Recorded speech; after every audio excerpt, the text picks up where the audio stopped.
ഞാനിന്ന് നിൽക്കുന്നത് ഞങ്ങളുടെ വീടിൻ്റെ തൊട്ട് ബാക്കിലുള്ള, അതായത് റിൻഡോയുടെ വീട്ടിലുള്ള തോട്ടിലാണ് നിൽക്കുന്നത്. റിൻഡോയുടെ വീട് ഇവിടെ തൊട്ട് ബാക്കിലാണെങ്കിൽ ഇവിടെ തന്നെയാണ് ഈ തോട് ഉള്ളത്. അപ്പം ഞങ്ങൾ ഇന്നലെ ഇവിടെ വന്ന് കുളിക്കുകയൊക്കെ ചെയ്തായിരുന്നു. ഇന്ന് ഞാനിവിടെ ഒറ്റയ്ക്കാണ് തോടിലിറങ്ങാൻ പോകുന്നത്. ഞങ്ങളുടെ നാട്ടിലൊക്കെ തോടൊക്കെ ഭയങ്കര കുറവാണ്. അപ്പോൾ എനിക്ക് വിശ്വസിക്കാൻ പറ്റില്ല എൻ്റെ വീടിൻ്റെ ബാക്കിൽ ഇങ്ങനത്തെ ഒരു തോടുണ്ടെന്ന്. ഞാൻ ഇതിന് മുമ്പ് വന്നപ്പോൾ ഇവിടെ വെള്ളം കുറവായിരുന്നു, സമ്മറായിട്ട്. ഇവിടെ മഴയായതുകൊണ്ട് നിറയെ വെള്ളമുണ്ട്. അപ്പോൾ ഞാൻ ആ വെള്ളത്തിൽ ചുമ്മാ നമുക്ക് കുറച്ച് താളിയൊക്കെ അരയ്ക്കാനുണ്ട്. അങ്ങനെ താളി അരയ്ക്കുന്നതെല്ലാം ഞാൻ കാണിച്ചു തരാം. കണ്ടോ വെള്ളം ഒഴുകി വരുന്നത്. റിൻഡോയുടെ വീട്ടിൽ എപ്പോഴും നിൽക്കുമ്പോൾ ഇതുപോലെ ഇങ്ങനെ വെള്ളം ഒഴുകുന്ന ശബ്ദം കേൾക്കാട്ടോ. ദൂരേന്ന് ഒഴുകി വരുന്നത് വെള്ളച്ചാട്ടം പോലെ.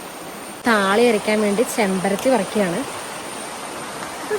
ആര്യവേപ്പിൻ്റെ ഇല എടുക്കാം. കുറച്ച് പനിക്കൂർക്ക എടുക്കുന്നുണ്ട്. കറ്റാർവാഴ ഉണ്ട്, പക്ഷെ ഞാനത് എടുക്കുന്നില്ല ഇപ്പോൾ. കുറച്ച് വേപ്പില കൂടി പറിച്ചേക്കാം.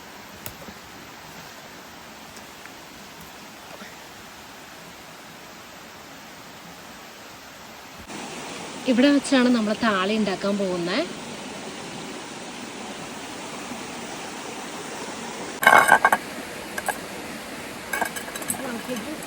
വേഗം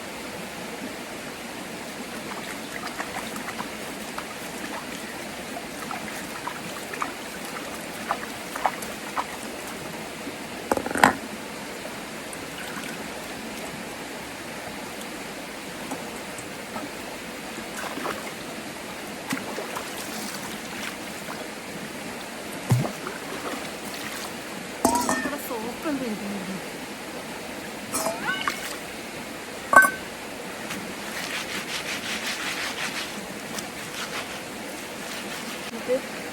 ഇതിങ്ങനെ ചീഞ്ഞ പാത്രത്തിലേക്ക്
നമ്മുടെ താളി റെഡിയായി.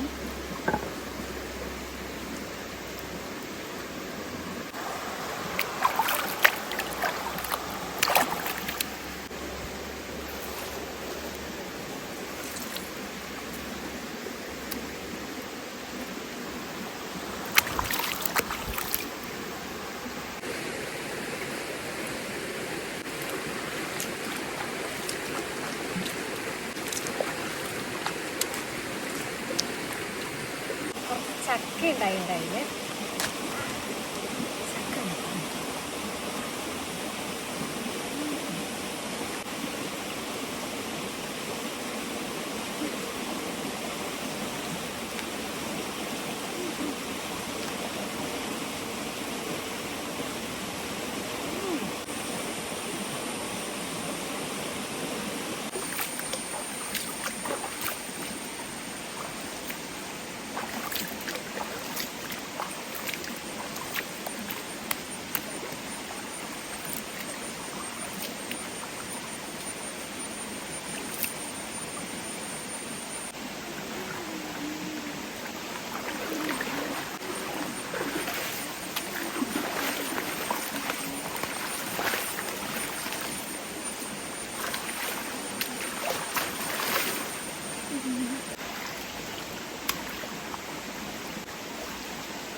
നമുക്ക് തോട്ടിലേക്ക് ഇറങ്ങാൻ ഇങ്ങനെ പടികളൊക്കെ ഉണ്ട് കേട്ടോ.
ഇത്ര തെളിഞ്ഞ വെള്ളമാണ്.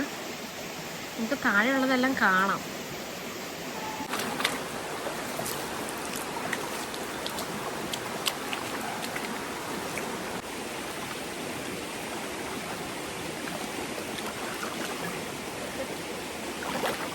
അങ്ങനെ ഈ വെള്ളത്തിൽ ഞാൻ കുറേ എൻജോയ് ചെയ്തു. അങ്ങനെ ഈ വെള്ളത്തിൽ ഞാൻ അത്യാവശ്യമൊക്കെ എൻജോയ് ചെയ്തു ഒറ്റയ്ക്കുള്ള ടൈം.